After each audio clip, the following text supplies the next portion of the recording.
development in America, the soccer program, U.S. soccer, MLS, that was 5 years ago.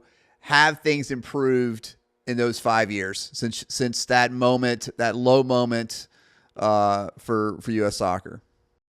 I mean, that's as subjective as it can get, right? So it depends on how you judge how you judge growth, to how you judge success.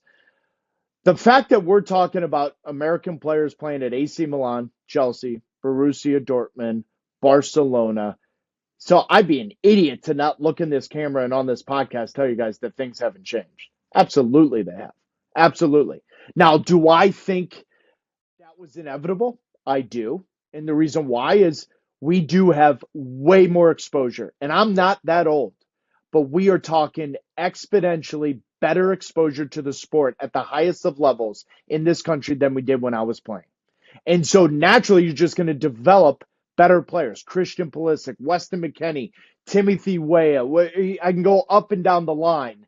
You're talking about good players, young age, playing at the biggest clubs in the world. I think it came sooner than I thought it would. Things have absolutely improved. However, you're talking to me less than a week after the United States just lost to Trinidad, again, 2-1 on the road. Now, they qualified because they beat them by multiple goals at home. But, guys, we're still in this conversation. So has the rest of the world grown too? Yes. And that's where the real debate is when you get into the weeds. Has the U.S. grown at a level that's better than everyone else? That's the debate. And the 2026 is the biggest World Cup in the U.S. men's history. And so it's going to be a massive one for the growth of the sport if they are successful and go a long way. You're talking about a real pinnacle for the sport and a stepping stone to take it to the next level. You know, I got a question for you because I've had this argument with my buddies so many different times. And, you know, you look over in Europe and stuff, like that's what these people play. These young women and men, they play soccer. They might play tennis, but they don't have football. They don't have baseball. They're not, a lot of them, basketball's somewhat grown over there.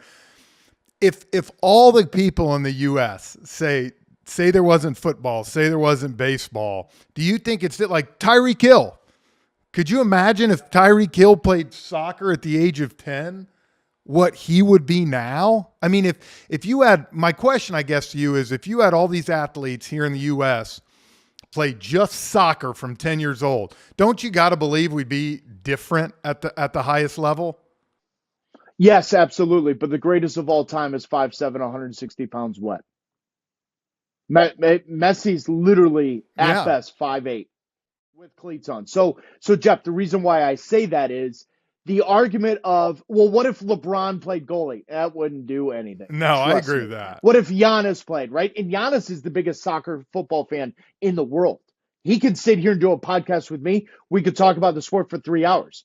But he knew the moment he grew it, soccer was done. Yeah. Joel Embiid's favorite sport growing up was soccer. Then he realized, I can't do it. So Tyreek Hill's an interesting one, absolutely. Chad Ochocinco, who's just on my podcast recently, he would have been an interesting one because he's built the way the newer soccer player is. And if he was taught this, absolutely, Jeff. I'm not naive enough to say that, but I don't want your listeners to always say or think, what if we had LeBron play, we would kill people? That's not how this works. I agree with that. Because Messi is 5'8" at best, 165 pounds. He's got 800 goals in his career, and everyone looks at him in the airport and is like, wait, that's the greatest of all time? How? No way. Guess what? It is.